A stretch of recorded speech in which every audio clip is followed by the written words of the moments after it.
kaban dito.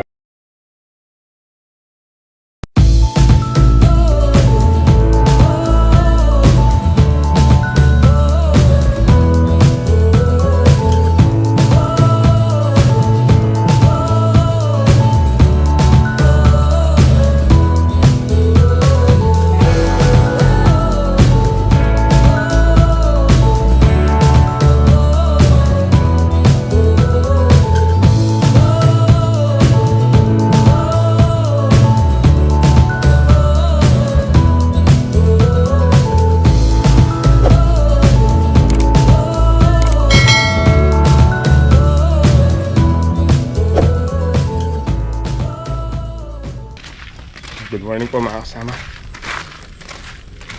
Dahil balagkit po yung lupa, hindi muna kami lumusong ni tatay ngayong umaga para at least kahit pa parang natutuyo po yung lupa. Hanggat nag-aantabay, pinahukay na po sa kanila tatay yung pagtatamnan ng mga poste. Ang lalim. Gamit po natin yung push digger. Sinadya ko po talagang ilalim yung pagkakabao ng mga poste kasi sapulan po ng hangin dito eh. Kung mo nakataas nga po sa Tarondon yung lugar nitong bahay, malakas po yung hangin. Baka mabunot lang kung mababaw. Ito po yung mga kaban. Ayun ko pa po yung isa dito.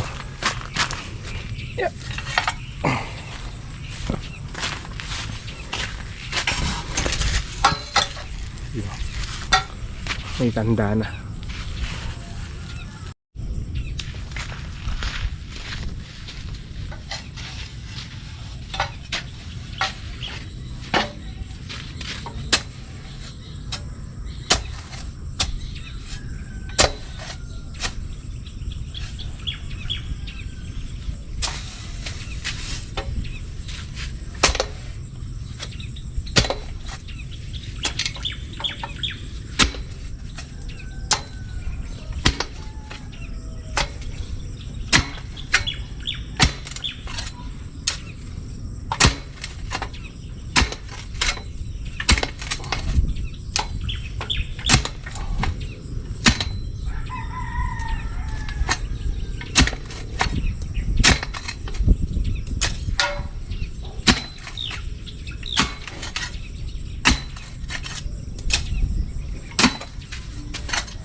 Ayan mga kasama, palagay na po yung dalawang poste dulot dulo.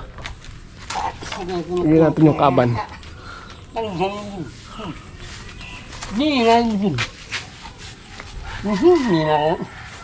Ito.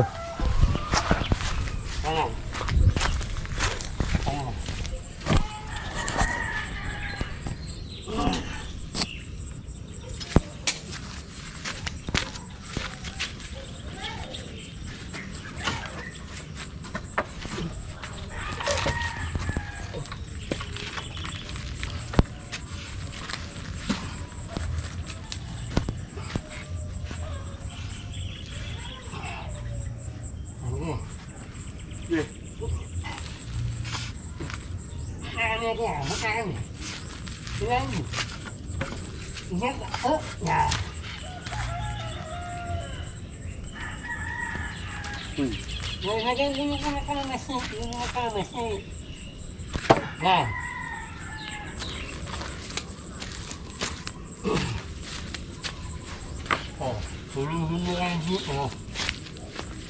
Ang kalubos. Hindi mo nito.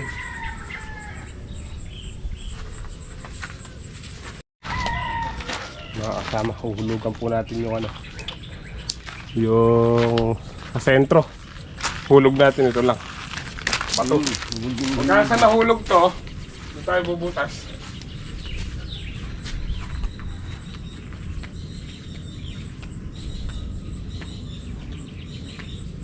Ayun. Dito.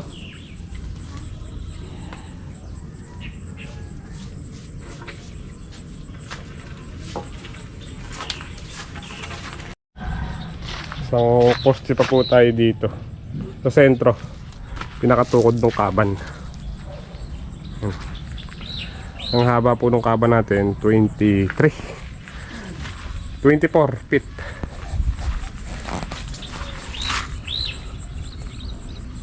Yung poste naman po mga nasa ano to,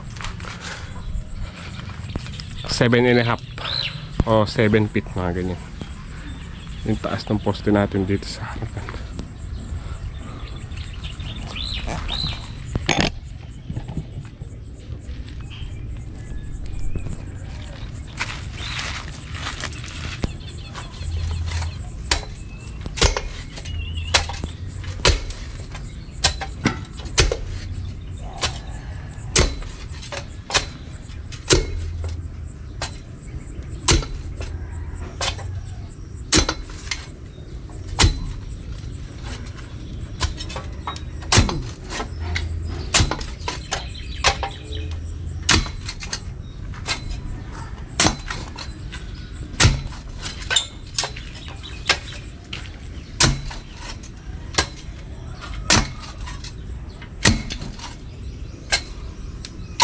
Nagkakaroon din na. Yan yung kaya namin.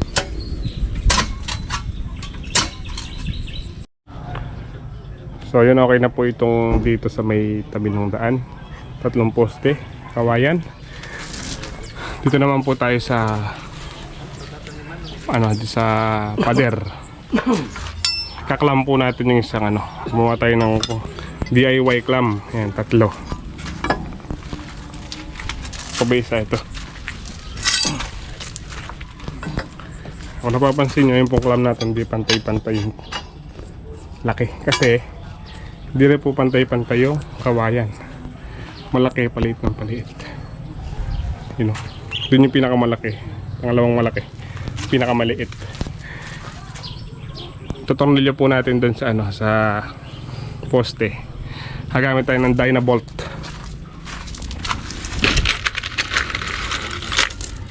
Para matibay. Ayan, butas. Tapos dito po natin napapako yung kawayan pag nakalagay na sa loob, para di umiikot. Susukatan ko lang po, tapos pubutas na tayo.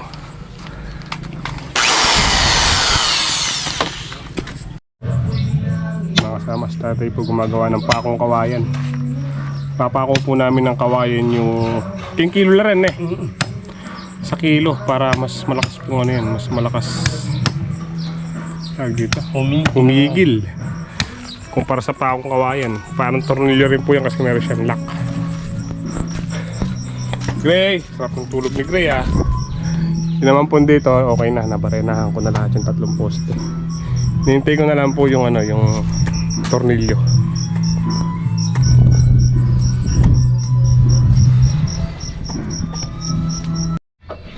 So yun, bali na ilagay na po namin yung kaban dito. Eto, okay na rin. Yung kilo na lang. Luluto po sila ng ulam. Luluto nating ulam. Pangat na tilap. Bebe! Naka-S. Nangungunsum eh. Mainit po, amo. Nangunsumisyon niya. Nangungunsabi ka daw. Di naman po. Ayun na. Si ate kumakain. Ulam niya, mangga. Ayun si nanay. Hello po mga kasama. Nagluto si nanay ng pangat na tilapia. Yun na. Ulam po nila tatay. Tsaka kami pala. Nakasumpong kasi itong bata na to eh. Naka-S siya, naka-S. Ayaw magpabitaw. Naka-S. Enjoy mo naman yung ulam. Ha? Let's eat. Kain muna po tayo mga kasama. Ngayon natin, pangat na isda. Ano natin gumagawa si tatay. Ay, muna na.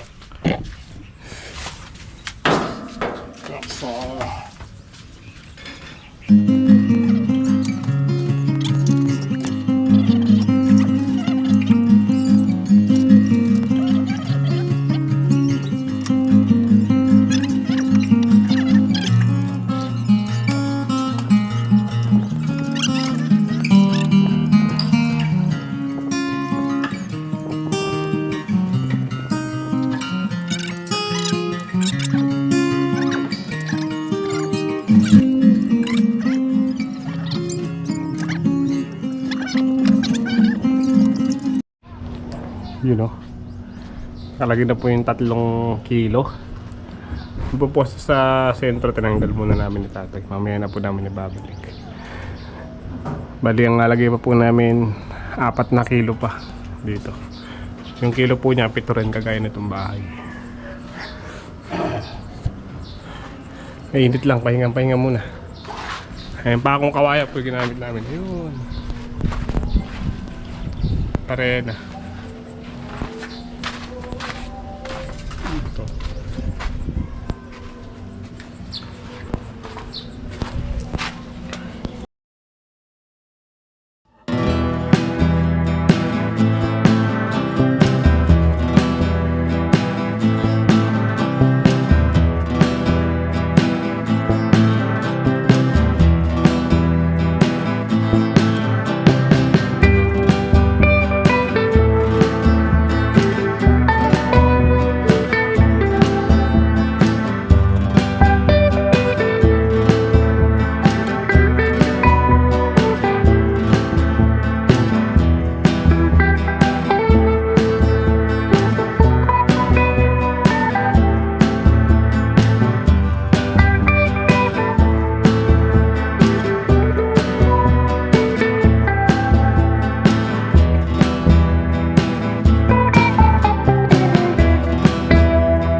Yun o. Nailagay na po namin lahat yung kilo. Lalak na lang ni tatay yung mga pako. Lalagyan po niya ng panghama. Mga pakong kawayan. O dito di siya mabubunot kasi meron siyang ulo. Ayun o. Pero sa taas kailangan mailak.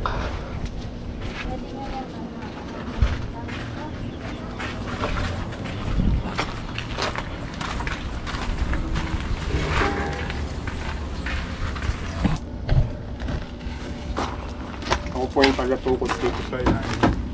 Para di matalas yung pako.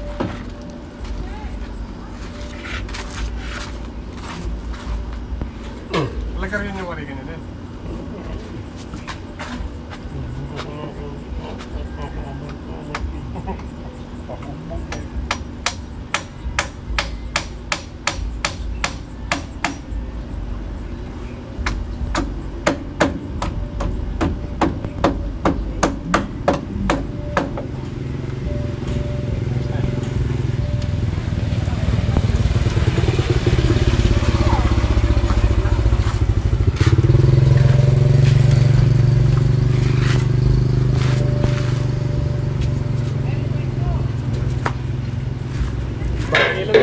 Barakilan tama.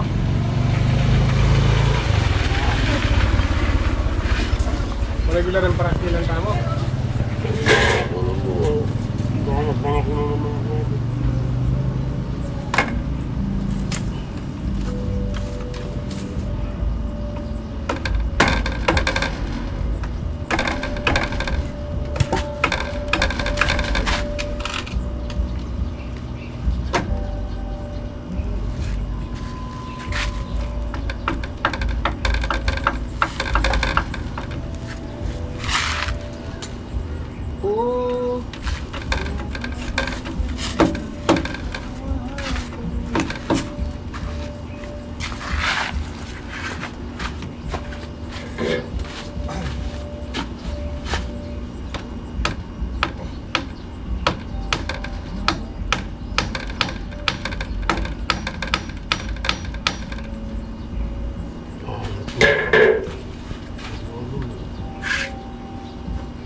Wala tayo po.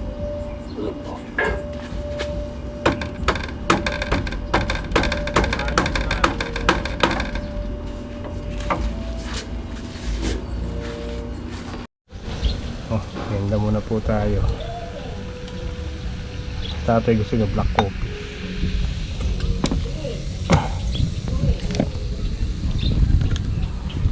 So barakilan na lang po yung nilalagay namin. Tapos pwede nalagyan ng bubong.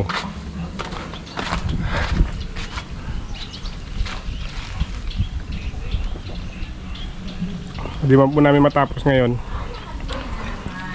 Tuloy na lang siguro sa ibang araw. Kasi gagawa pa po kami ng balag ni tatay. Hindi pa rin tapos yung balag.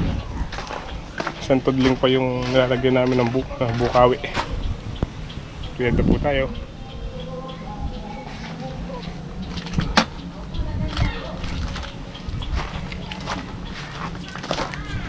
Matibay na.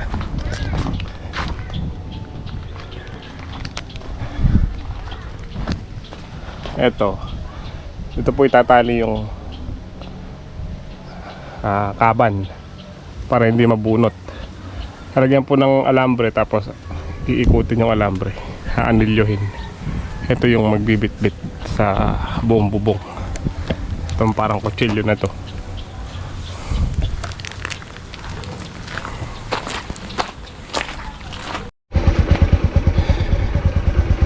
Gusto muna po kami ni tatay. Continue na lang po namin itong paggawa dito sa terrace. CB pala to, CB.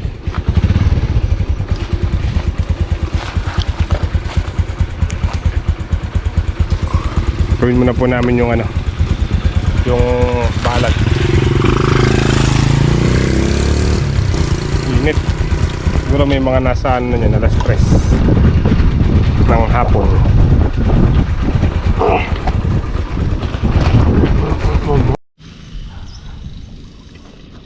Tutuloy na po namin yung balag. Isang tudling na lang.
Mga kasama, tapos na po namin itatay yung balag.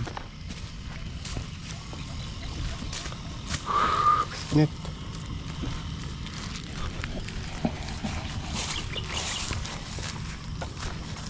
Yung mga papaya, tsaka yung ano, mga talong.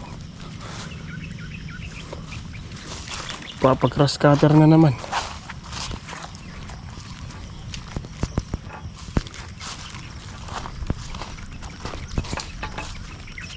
Bilis dumabong ng damo sa laging umuulan.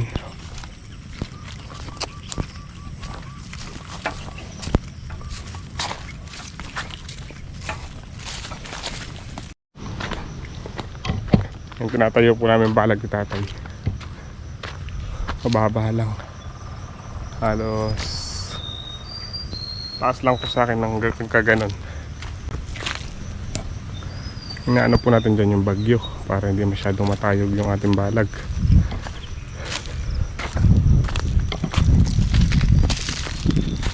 Sa pagtatanim siguro po sa mga kapilang tatanam tay?